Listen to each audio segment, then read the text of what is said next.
Olá, esse é o programa Conversando com o Cardiologista. O tema de hoje, arritmias cardíacas.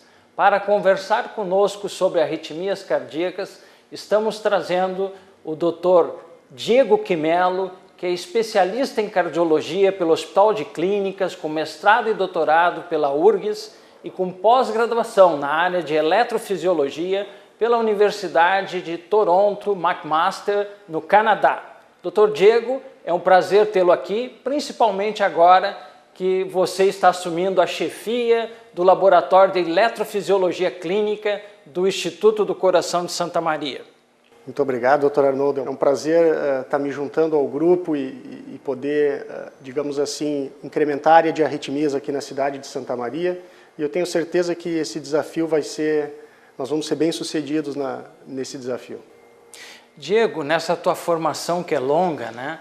E todos nós temos uma formação hoje cada vez com mais anos, né? A faculdade são 6 anos, depois se tem aí pelo menos 6 anos de pós-graduação, entre residência, mestrado, doutorado, pós-graduação no exterior. Como é que foi a tua estada no Canadá, em Toronto? Bom, foi uma estada, digamos assim, um pouco longa, talvez mais demorada do que eu esperava, mas muito produtiva. A gente pôde observar, digamos assim, uma realidade diferente, onde a gente tem acesso a todo tipo de tecnologia, o que a eletrofisiologia vem exigindo cada vez mais. A área de estimulação cardíaca também nos países norte-americanos é muito desenvolvida. Nós estamos falando em centros onde o volume de implante chega a aproximadamente 1000 devices, dispositivos cardíacos anuais, incluindo marca-passos e desfibriladores, e uma gama de estudos eletrofisiológicos, estudos por catéter, incluindo os mapeamentos mais modernos, que são os mapeamentos tridimensionais, que nós podemos falar depois com um pouquinho mais de detalhamento. Bom, então é uma especialização, uma outra especialização que você vem trazer para nós aqui, cooperar no crescimento da cardiologia como um todo no centro do estado do Rio Grande do Sul. Mas, Diego, para os telespectadores, para entender, quando alguém deve procurar um cardiologista por apresentar palpitações? Como é que ele procura o cardiologista, essas palpitações, arritmias cardíacas, como é que elas são classificadas? Eu acho que, primeiramente, quando a gente fala em arritmias, nós arritmologistas costumamos dizer que a gente fala sobre um saco de gatos, onde a gente coloca arritmias que têm risco de vida e arritmias que não representam nenhum risco de vida. E o mais importante é se poder diferenciar isso e passar ao paciente o diagnóstico correto. Quando a gente fala em arritmias, a gente está falando, na verdade, em alterações do ritmo cardíaco normal, que é aquele ritmo regular, como se fosse mais ou menos o ponteiro de um relógio, onde o coração bate regularmente, entre 50 e 100 batimentos por minuto. E tudo que foge desse nível de batimentos para mais ou para menos, a gente classifica como arritmia. Algumas dessas arritmias, como eu disse, elas precisam ser corretamente avaliadas porque elas representam risco de vida. Morte súbita, que seria a manifestação, digamos assim, mais catastrófica de uma arritmia, é uma causa comum de arritmia, de doença hoje no Brasil.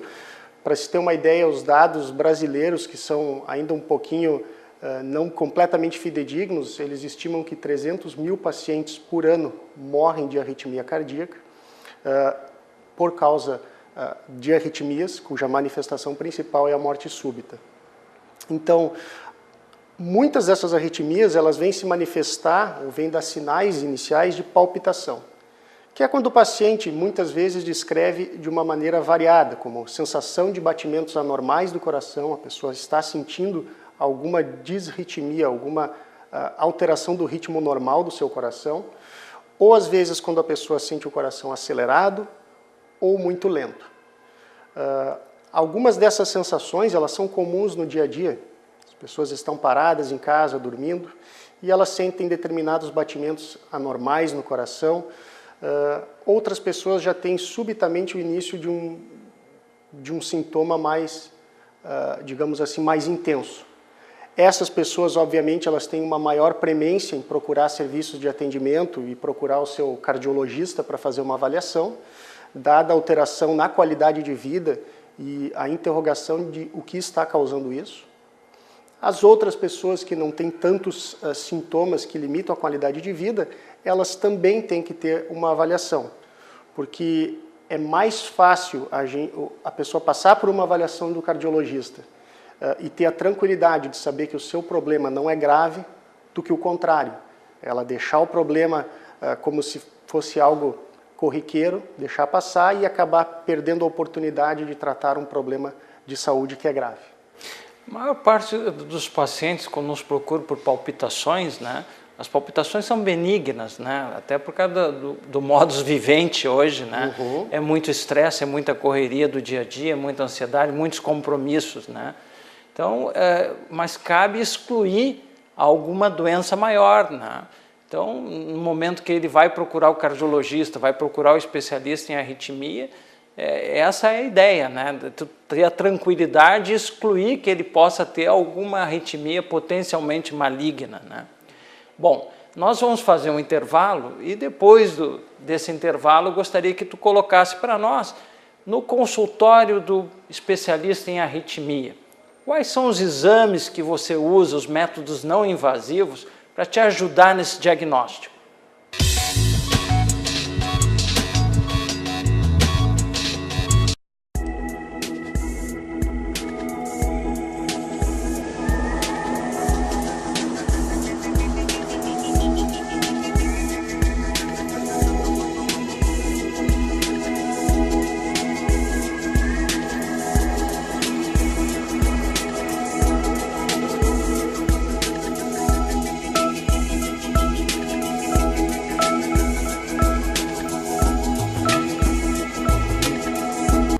O seu coração é parte vital do seu corpo e deve ser cuidado com muita atenção. Atenção e carinho você encontra no Instituto do Coração de Santa Maria.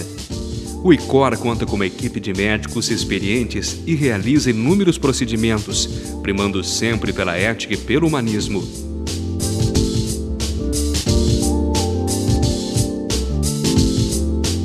ICOR, uma paixão pela cardiologia.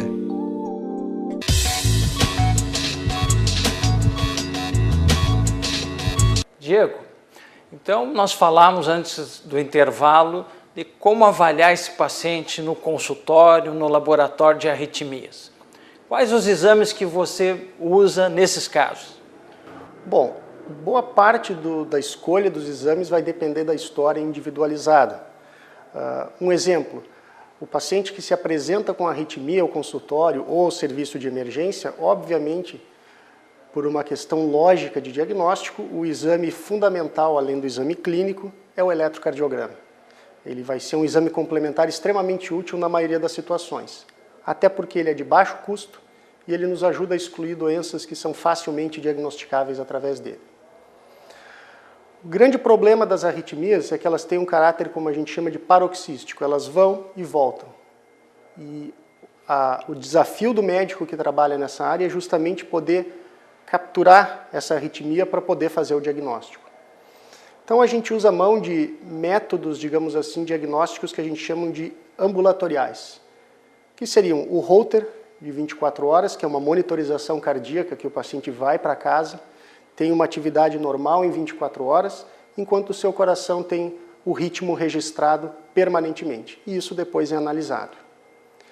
Para aqueles pacientes que têm, digamos assim, um pouquinho mais de periodicidade nas arritmias, ou seja, as arritmias elas acontecem a cada 2 meses, ou elas têm um caráter extremamente que não pode ser previsto, existem métodos diagnósticos um pouquinho mais fidedignos que a gente chama de Looper, que é o monitor de eventos. É um aparelho que o paciente pode colocar e retirar facilmente. Ele veste esse aparelho que tem o tamanho de um celular hoje, dos menores, e assim que ele tem um sintoma, no momento que ele tiver um sintoma, ele aperta um botão. E o aparelho automaticamente vai registrar, alguns segundos antes e após esse evento, e vai poder permitir com que o médico analise e não só analise o ritmo, como correlacione isso com os sintomas, porque nem sempre o sintoma pode estar correlacionado ao ritmo. Isso é uma coisa que, quando os pacientes pedem, né, solicitam para os cardiologistas, através de suas queixas, né, de palpitações, e nós indicamos que é para fazer um Holter de 24 horas, muitos nos colocam, mas doutor, isso eu não senti nada nessas 24 horas, né? Então, aí que entra o monitor de eventos. Detector de eventos, né? Bom, e esses pacientes ficam quantos dias com esses aparelhos? Eles podem ter um período de gravação de 7 a 14 dias. E isso é variável dependendo da periodicidade, isso vai depender da história. A maioria dos gravadores hoje tem 7 dias e o paciente simplesmente ele renova o seu cartão, volta ao serviço em 7 dias e coloca uma possibilidade de esvaziar aquela memória e reiniciar a coleção em mais 7 dias. E quando os pacientes, quando tem a indicação de estudo eletrofisiológico desses pacientes que saíram dos métodos não invasivos, quais são aqueles pacientes que vão para os invasivos? E existem pacientes que não passam pelos não invasivos e vão direto para os métodos invasivos? Existem. Por exemplo, o paciente que se apresenta com palpitação e onde se documenta uma taquiarritmia, e essa taquiarritmia ela tem um diagnóstico feito pelo arritmologista, esse paciente pode diretamente passar por um método diagnóstico invasivo, que não só vai ter a propriedade de ser diagnóstico, como também vai ter a propriedade de ser um método terapêutico. São colocações de catéteres que vão pela região da virilha, indo até o coração de uma maneira indolor, se é capaz de mapear o coração, mapear o sistema elétrico do coração, que é um sistema já bem definido, e poder achar aquela região que está causando a arritmia e cauterizá-la. Não através de uma cirurgia, mas de um procedimento minimamente invasivo, onde o paciente realiza e pode no dia seguinte ir para casa. Como é que é feito esse procedimento de estudo eletrofisiológico? É feito no laboratório, mas é com anestesia local, tem anestesista junto, como é que é feito isso? Bom, muitos casos acabam tendo a presença do anestesista por uma questão de conforto. É sempre desejável ter um médico auxiliando no procedimento do ponto de vista de controlar a sedação do paciente. Na maioria dos casos, no entanto, a gente vê que isso não é fundamental. É um exame feito com anestesia local, uma pequena sedação, ou seja, o paciente simplesmente dorme, relaxa como se estivesse dormindo. Pouco ele vai se lembrar daquilo, certo? Às vezes ele vai sentir alguma palpitação durante o exame, porque é isso que o exame objetiva muitas vezes, é reproduzir a arritmia. Ele é feito dentro de um laboratório de hemodinâmica, o mesmo laboratório que se faz o cateterismo cardíaco, que o senhor conhece muito bem, porque se precisa de aparelhos de raio-x para ver os catéteres e poder mapeá-los. E além disso, a gente usa um sistema de polígrafos que registram a atividade elétrica do coração. Então, uma das perguntas que os pacientes fazem muitas vezes é: doutor, como estão as minhas coronárias? E a gente tem a preocupação de avisar antes que esse não é um exame que avaliam as artérias coronárias. Esse exame é o cateterismo, é a cineangiocoronariografia, e o estudo eletrofisiológico ele tem um objetivo diferente, ele tem uma proposta diferente, e muitas vezes elas são interponíveis, porque se a gente falar em arritmias cardíacas, em pacientes a partir dos 35 anos de idade, grande parte dessas arritmias estão associadas com a doença arterial coronariana. Então, muitos pacientes acabam precisando dos dois métodos para se fazer avaliação e tratamento. Isso não é raro de acontecer. Bom, Diego, nós falamos aí bastante em como fazer o diagnóstico, do ponto de vista não invasivo, do ponto de vista invasivo. Eu deixaria para depois do próximo intervalo como se faz o tratamento invasivo, quais são as arritmias que aparecem mais, quanto por cento nós temos de soluções para essas arritmias. Mas vamos ao intervalo.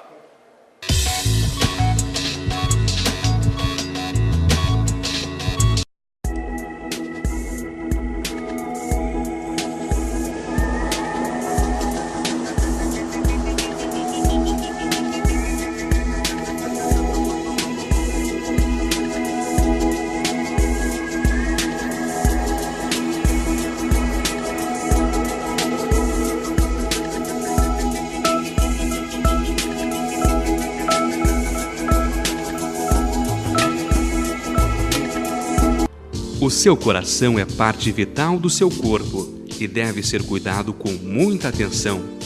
Atenção e carinho você encontra no Instituto do Coração de Santa Maria. O ICOR conta com uma equipe de médicos experientes e realiza inúmeros procedimentos, primando sempre pela ética e pelo humanismo.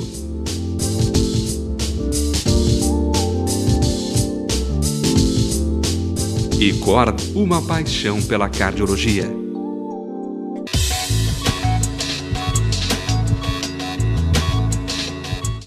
Bom, Diego, nós falamos antes do intervalo das arritmias que você pode tratar no laboratório de eletrofisiologia com a ablação. Mas os telespectadores vão querer saber, mas como é que é essa ablação? Como é que você trata isso com catéter? Quais os casos que podem ser tratados? Qual é a resolução desses procedimentos? Bom, muito bem. É fascinante a gente ver o progresso da eletrofisiologia nesses últimos 50 anos, digamos assim, onde uma época o único tratamento de arritmias e de focos ectópicos era cirúrgico. Então, onde tinha que se abrir o peito do paciente, tal como uma cirurgia de ponte de safena, e se corrigir o problema. E hoje nós estamos numa era, digamos assim, muito melhor. A gente consegue, através de um pequeno furo, pequenos furinhos na virilha, acessar o coração com catéteres especiais, e esses catéteres eles têm uma ponta oca e eles têm um metalzinho lá na ponta, e eles se comunicam com detectores da atividade elétrica do coração. E através desses catéteres, como eu disse, a gente pode fazer todo um mapeamento do sistema elétrico normal e saber o que não é normal. E isso simplesmente com o paciente muitas vezes conversando com a gente ou deitado na mesa, respirando normalmente, sem sentir nada. Alguns desses catéteres eles têm uma propriedade de liberar um pouquinho de calor, que chega aproximadamente, para se ter uma ideia, a 60 graus. E essa temperatura, quando aplicada corretamente em determinadas áreas do coração, ela é suficiente para cauterizar tecidos que não deveriam estar ali, ou tecidos que estão causando uma irritação na parte elétrica do coração. E em questão de 1 minuto, muitas arritmias elas podem ser resolvidas. O caso, por exemplo, do que se fala no meio é o Wolff-Parkinson-White, que muitos pacientes acabam dizendo, mas eu tenho uma síndrome e essa síndrome vai me causar algum problema maior. Wolff-Parkinson-White significa, na verdade, um fiozinho a mais na parte elétrica do coração, e a gente explica para as pessoas entenderem como se fosse um curto-circuito na condução elétrica do coração, tal qual a gente faz analogia com a fiação de uma casa. E esse fiozinho a mais, ele pode ser cauterizado facilmente, na maioria dos casos.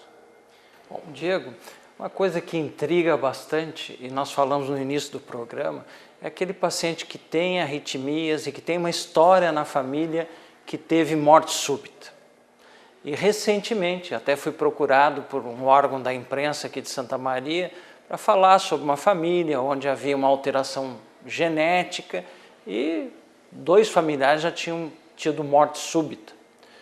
Como é que nós podemos fazer a prevenção de que isso venha a ocorrer novamente nessa família?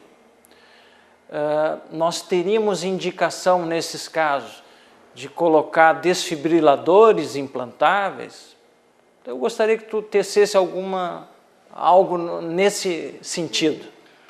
Algumas doenças, elas são de origem primariamente genética. E apesar do coração estruturalmente ele estar normal, ele bater normalmente, ele ter uma contração normal, existem problemas elétricos extremamente graves, cuja primeira manifestação é a morte súbita por uma dessas arritmias que a gente falou no primeiro bloco, de arritmias malignas. Quando isso se identifica num paciente e, consequentemente, na família dele, muitas vezes o tratamento de prevenção envolve prevenir com que a arritmia cause uma morte súbita. E, na maioria das vezes, a única maneira de se oferecer isso com segurança é colocando um desfibrilador implantável, que é um dispositivo semelhante ao marca-passo, que eu acho que as pessoas já estão mais familiarizadas. Ele é implantado através de uma pequena cirurgia no tórax, também uma cirurgia simples. Só que, além de monitorar os batimentos cardíacos, ele tem a capacidade de identificar essas arritmias malignas, e, caso elas persistam por um tempo relativamente longo, deflagrar um choque no coração. Como a gente vê os paramédicos fazendo quando são chamados ao atendimento de um paciente em parada cardíaca na rua ou em casa, eles aplicam um choque elétrico através de pás. O desfibrilador, ele nada mais é do que esse dispositivo implantado internamente ao coração. Então, sim, a resposta: alguns pacientes precisam de desfibriladores. Alguns pacientes têm doenças familiares que necessitam de dispositivos adicionais. No entanto, é importante a gente salientar que a melhor forma de tratar arritmias é preveni-las. E onde a gente fala em doença arterial coronariana, a gente fala em hipertensão, a gente fala em diabetes, a melhor maneira é prevenir essas doenças. Consequentemente, nós vamos prevenir muitas das arritmias malignas. Bom, vocês são da Sociedade Brasileira de SOBRAC, né? Sociedade Brasileira de Arritmias Cardíacas. Existe, a SOBRAC está ligada à nossa Sociedade Brasileira de Cardiologia, existe toda uma campanha do uso de desfibriladores em ambientes que têm uma população muito grande, né? São aqueles desfibriladores manuais, né? Qual a tua experiência nisso? Tu tem, lá você está vindo de Porto Alegre para cá, lá do Hospital de Clínicas, né? Como é que tem sido a política lá nos shoppings, nos aeroportos? Como é que isso em Porto Alegre e isso em Toronto, no Canadá? O Brasil, infelizmente, ainda não tem uma política, uma legislação específica sobre os desfibriladores automáticos. Só para as pessoas entenderem, esses desfibriladores são pequenas caixinhas onde, na detecção de uma parada cardíaca, um indivíduo que supostamente está tendo uma arritmia maligna, colando essas pás, a gente pode, através de uma detecção automática, ouvir uma instrução do aparelho e apertar simplesmente um botão para que se deflagre um choque. Como eu disse, o Brasil, infelizmente, não tem uma política ainda de colocação desses dispositivos em larga escala, mas a gente pode ter as experiências do mercado norte-americano e das cidades norte-americanas, e talvez o melhor exemplo seja de um dos aeroportos, se não me engano é Chicago, onde a cada 5 minutos um desfibrilador automático desses tem que estar acessível, ou seja, a pessoa não fica menos de 5 minutos próxima a um desses aparelhos. E isso reduziu drasticamente a mortalidade dentro daquele meio. E existem programas específicos em populações de alto risco, onde esses aparelhos, quando colocados, e obviamente envolve uma educação das pessoas, isso pode reduzir drasticamente eventos fatais. A SOBRAC tem uma campanha, só para a gente ter uma ideia, que é o Coração na Batida Certa, onde as pessoas, então, é uma campanha anual, mas que tem a sua data como 12 de novembro, todo ano ela acontece, e espero que ela aconteça aqui nesse próximo ano, onde a população ela tem a oportunidade de aprender algumas dessas técnicas. E isso, obviamente, é uma medida de educação que tem impacto dentro de uma comunidade como a de Santa Maria, evitando muitas das tragédias aí que às vezes acontecem. Muito bem, estamos chegando ao final de mais um programa Conversando com o Cardiologista, hoje com o Dr. Diego Quimelo, o nosso novo cardiologista dedicado à área de arritmias, a parte de eletrofisiologia invasiva, aqui em Santa Maria. O Dr. Diego demonstrou durante toda a sua conversa conosco seu grande conhecimento, a sua apurada formação, tanto no Hospital de Clínicas de Porto Alegre quanto no Canadá. Dr. Diego, seja bem-vindo, é um prazer estar aqui conosco. Nos vemos na próxima semana com mais um programa Conversando com o Cardiologista.